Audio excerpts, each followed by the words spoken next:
Energizing Church. How are you today? Everyone's really quiet this morning.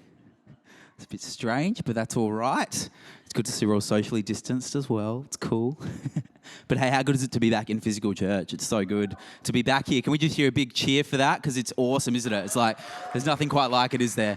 And if you're there online as well, we love you guys, and this is an awesome time for you as well. So hey, my name's Brad Holder. I'm one of the associate pastors here along with my wife, Jackie, and it's so good to have the privilege to speak to you guys this morning. I'm really excited for, I think, what God's kind of dropped in my heart to share today. But first, can I just say, I just really want to honour our pastors, David and Lil. They are just phenomenal people. Just huge round of applause. They just have such a heart for people, and I just want to say a huge thank you to you guys for everything that you do, because it is phenomenal, and we so appreciate it, and everyone here appreciates it, so thank you guys. But hey, we're talking about love and respect this morning, and this is week 3 of it. It's part 3, and it's a series that comes out of a Connect group study, actually, by a guy named Dr. Emerson. So if you're maybe looking at a Connect group this year, maybe looking at a community group, really encourage you to check this out and look at this series, because it has really changed my life. It's something that I did with my wife, Jackie, when we first got married about 3 years ago, and it really helped to set the foundations for the way our marriage kind of evolved, and I just think it's a really powerful series, and we're only scratching the surface of it here today. And through this whole series, we it's a very short window, and it's an 8-week Connect group series that you can do with a group of friends. You can hang out, you can get a meal together, and watch a bit of a video together, and then talk about the questions as part of it. So it's an amazing thing to do. So hey, first week 1 was talking about the crazy cycle. So this is when you and your spouse get on this crazy cycle where you may be in a disagreement with each other and you just can't quite connect, It's a crazy cycle. It just goes crazy, and it goes around and around and around, right? Week 2, Jackie, my wife, talked about respect. Now, didn't she do awesome, by the way? How great was that? She nailed that. I thought that was amazing. Can we have a round of applause for her as well? As she comes to adjust the camera. How convenient was that for timing? So yeah, and the other thing I wanted to say as well, that this series, Love and Respect, isn't just for marriage. I think it actually helps in the workplace. I think it helps in any dealings when you're working with the other gender. I think it can really, really help. So if you're maybe not married, maybe you were like, oh, it's a marriage sermon, I'm going to kind of tune out to this a little bit. Don't do that, because this is a phenomenal series, and it will change the way that you think when you communicate. So we're talking about love today, but it's all right. I'm not going to make it too soppy or anything like that. We're not going to go on like a dating course or anything crazy. It's nothing quite like that. And I wrote in my notes, what is love? And I just couldn't help but hear that song, what is love?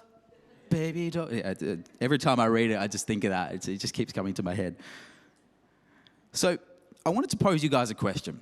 What do you think it would look like if you could better understand your spouse? What if you could crack the code to the language barrier?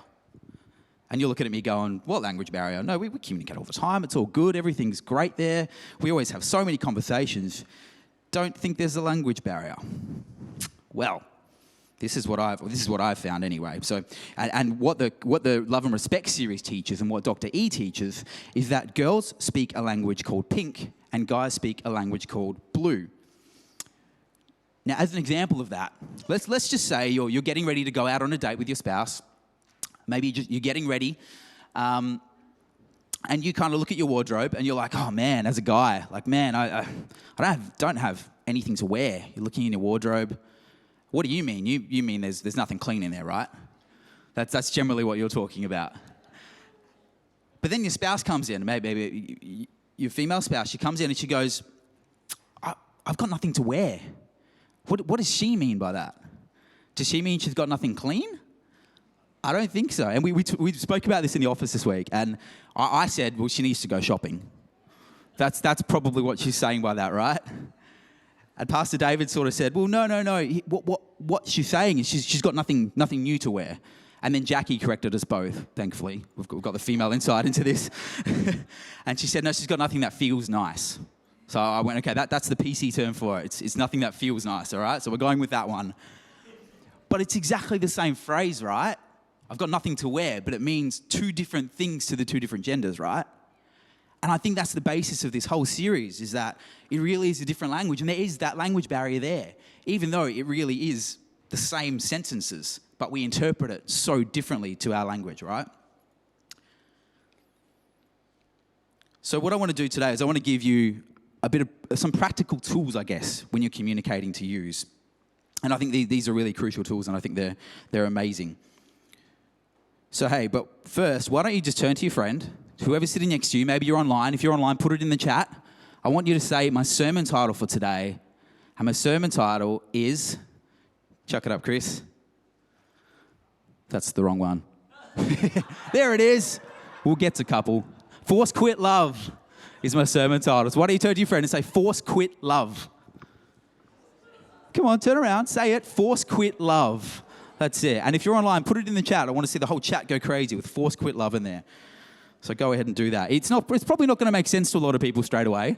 Some of you are probably like, what is that? I've got no idea what that means. But some of you will be like, oh yeah, I get that. I'm a bit of a geek. I get it. Totally. And that's where I'm coming from on this. But I'll explain it. So don't worry about that yet. Don't freak out. But the world, I really think that the world always says, like in all the movies and everything that you watch, it always says that we need a relationship to be happy, right? All the movies are like, oh, I just need to find someone to marry. I'll be happy. I need to find love to be happy, right? But I think for me, what I'm learning more and more is it's actually the other way around. We're actually in a relationship for the other person, right? We're actually there to make sure they're happy, and through that we'll find happiness. And I think there's so much more benefit in that. But the question is, what does God say about this? So we're going to go to Ephesians 5:25. If you've got your Bibles out, grab them out. If you've got it on a device, grab out the device. Maybe it's an iPad, an iPhone. Or if you're online, you'll see it on the screens as well. It's going to come up in just a moment. Thanks, Cass. But it says, husbands, love your wives just as Christ loved the church and gave himself up for her. So what is that saying there? What's the important part of this, right? I've got in bold here, gave himself up for her. So guys, that's the thing, right? We've got to give ourselves up for her. And we've got to make the first move in that. That's where it's at, right? So we're called to be like Christ, aren't we? That's the general consensus, isn't it? Yeah. So if we're called to be like Christ, and that's what Christ is doing, then we've got to give ourselves up for her, right?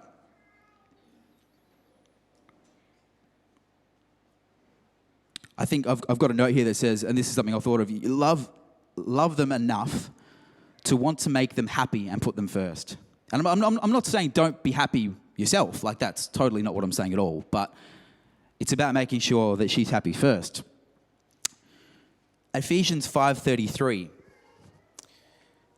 However, each one of you must also love his wife as he loves himself. So it's saying love yourself as well, right? He must also love his wife as he loves himself, and the wife must respect her husband. So we talked about that section last week. So Dr. E, in the Love and Respect series, makes a really bold statement about this as well. And I kind of want to see if you guys agree. Maybe guys and girls, you can have a conversation about this later on. But what it says in there is that guys are commanded to love your wife. Why does it not say respect your wife? I wonder. I think it's because, and this is what he says as well, and I agree with it, it really is that guys are naturally respecting. We tend to respect. That's our communication. That's our blue language. We respect, right? Everything is about respect and honor and all of that. We don't naturally love, in most cases. As easily, anyway. I think we're all great at love, but, it's just not something we're naturally great at. So I think because of that, God is commanding us to love. Because he knows that we've already got respect down pat. We're down with that. We've kind of got that. And I think it's the same on the other side. I think females naturally love, but they don't necessarily respect straight as the first thing. So that's why he commands us as guys to love and women to respect.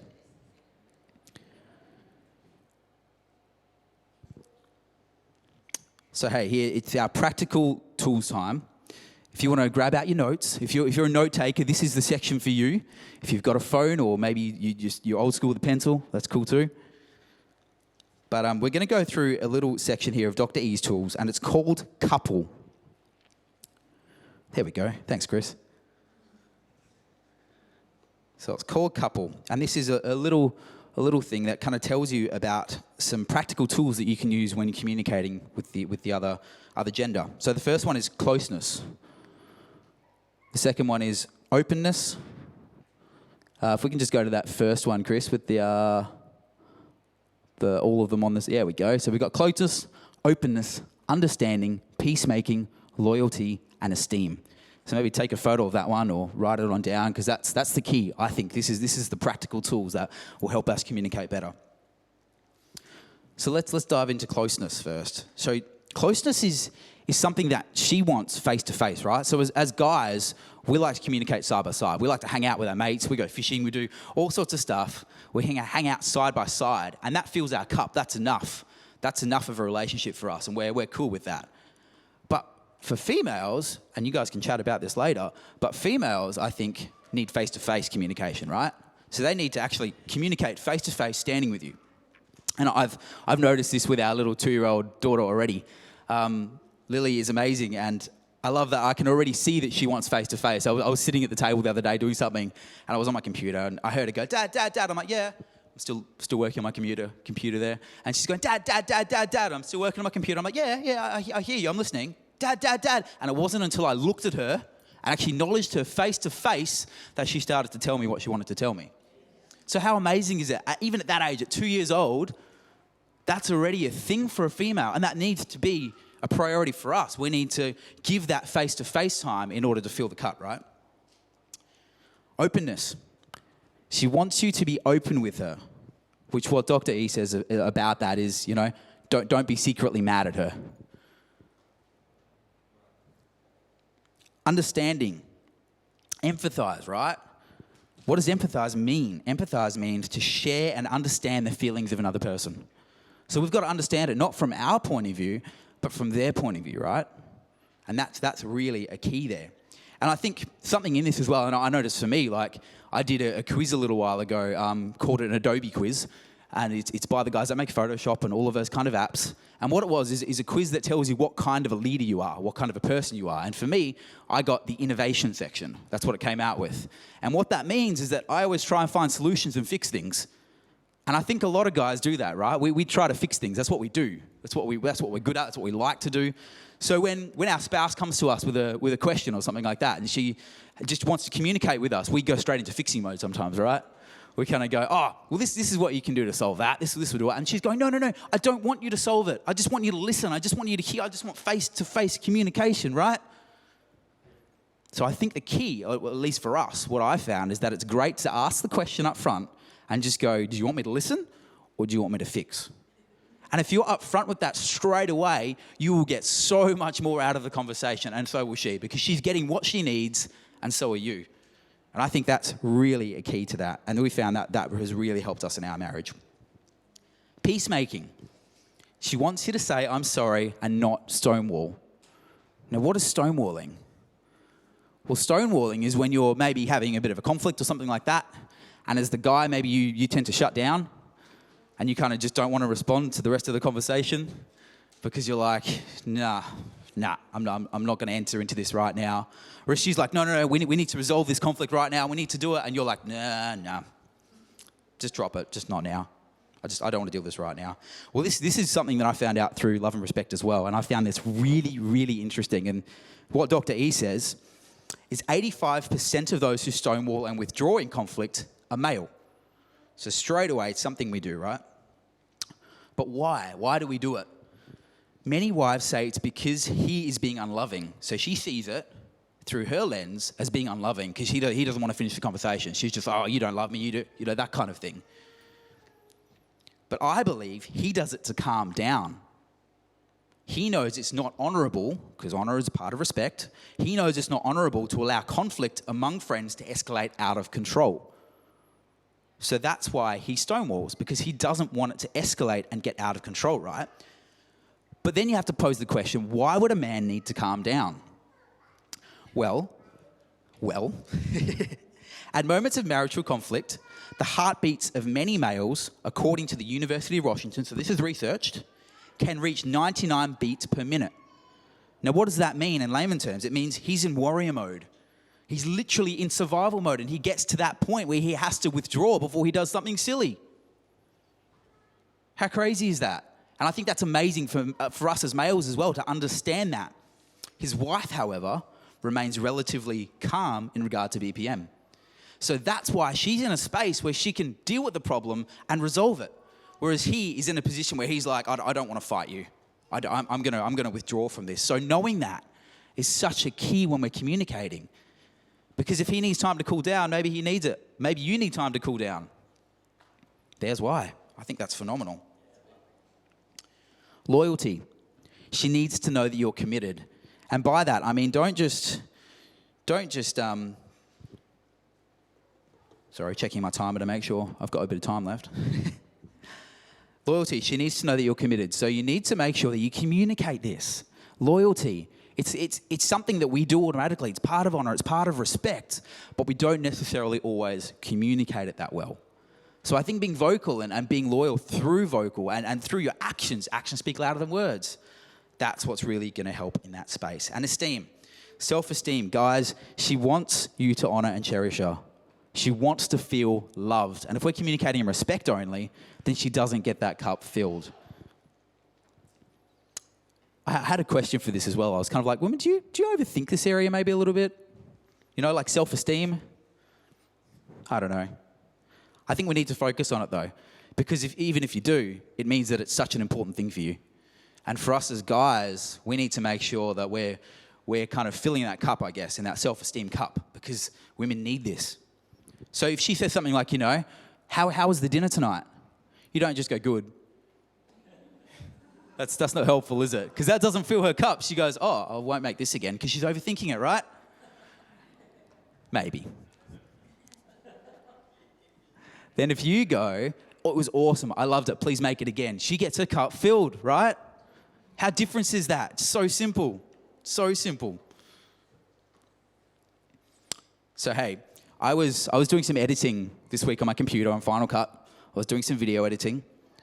And my computer, it just kept stonewalling, it kept freezing, right? Kept freezing up there. And I had to keep restarting the software. So how did I do it? What I did was I went down to the taskbar on my Mac, hold the Option key, 2-finger click onto the software, and clicked force quit. And that quit the software. But it just kept happening. I kept restarting it, and it kept crashing on me. It kept freezing, kept crashing. It kept stonewalling on me. And I just couldn't stop it. I think that's a little bit like love sometimes, isn't it? It's like love for guys. Like we keep restarting it, and it just crashes, it stonewalls, right? We're doing our best with it. But here's the deal, right? What I found out I needed to do to get my computer working again was install an update. I had to install this new patch into the computer, this new software update, in order for it to stop stonewalling and crashing on me, right? Because it just kept I had to keep force quitting it. But it wasn't actually doing anything, right? So here's the deal. What would it look like in our lives if we, as guys, were to apply the couple update to ourselves? Force quit it, apply the couple update, and then restart it. Do you think we'd be in a better position through that?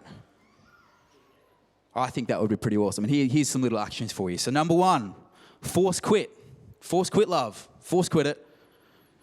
Install the couple update. And I've got here couple.exe if you're on a PC. Install the couple update. Restart it. Enable couple. Make sure it's enabled. And then do a regular virus scan on yourself. And what do I mean by that? I mean check in regularly. What does virus software do? It makes sure that your computer is authentic, doesn't it? It makes sure that everything in it is working as it should, yeah? So what if you install the couple update and then every so often you just check on it just to make sure that you're doing the couple update, right? It's working the way it should. And that could be as simple as you could literally set yourself a calendar memo in your phone that pops up once a month. Am I doing these things? Am I putting the couple principle into my life, into my relationship? And again, this isn't just for your relationships at home. This isn't just your marriage. This is in workplaces. This is everywhere. Because a lot of this applies to any time we're dealing with the other sex. I think that's just so key for us to understand and know. And I know there's been times where I might have had managers or bosses and stuff, and I didn't necessarily understand this. And this would have been so helpful for me in communicating through that. So good. That was for you, Layla, because I know you love it when I say so good. I had a conversation a couple of weeks ago with Jade, and he was telling me that every time I get on a microphone, I say so good about 15,000 times. I hadn't noticed that yet, so all the time. There you go. So good, so good. I'm just going to keep saying it for you. So, hey, could you imagine what your relationship would look like if you applied this to it? If you put that calendar memo in and you just did this, month to month maybe it's week to week for you, I don't know. That's for you to work out.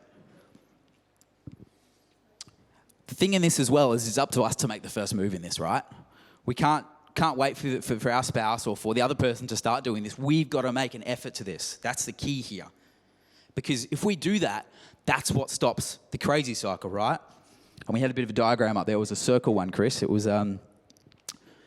one that talks about the energizing cycle, which is a cycle that's fueled. There it is. So his love up the top, his love fuels her respect. So if you do this, guys, it's actually going to fuel her to be respectful, and it creates a circle, right? And this is called the energizing cycle, and it motivates, and that's the key. So here's the thing with love, right? Jesus is love. Scripture says that. Scripture says that Jesus is love. In 1 John 4:8, it actually says, anyone who does not love does not know God, because God is love, right? And I think that's so key in this, is that, you know, we might have forced quit so many times, but we've got to realize at the end of the day that we can't do it without Jesus' love, right? Because he is love. So imagine if you could have someone who is love as a third person in your relationship. That would kind of be helpful, right? I think it would be really helpful. So look, why don't we just pray today? Why don't we all stand? Let's just pray. This is mainly for the guys. Let's just say, Jesus, we thank you for your understanding. I'm not going to cut corners. I'm going to be part of the solution. I will bring love to my relationship, and I will do whatever it takes. So, hey, if maybe you've never encountered this before, maybe you've never invited Jesus in to have a relationship with you, because the Bible says that Jesus lives within us, right? If we haven't got Jesus within us, it's not helpful, because we haven't got as much love in ourselves as we possibly could. So, hey, if you've never done that before, maybe this is the very first time you've been to church, or maybe it's the first time you just tuned in online and you've never kind of seen this kind of thing before, then we just want to give you an opportunity to invite Jesus into your life, right? So with every eye closed, every head bowed, let's just say this together. Everyone in the room and online, you can say this as well. I believe that Jesus Christ is the Son of God and the Savior of the world. I believe he died and rose again to forgive my sin and give me life. I receive your grace by faith. Come into my life, make me new. I'll follow you. And hey, with every eye still closed, why don't you just shoot your hand up in the air here today if this is the very first time you've ever prayed that, whether you're a guy or girl.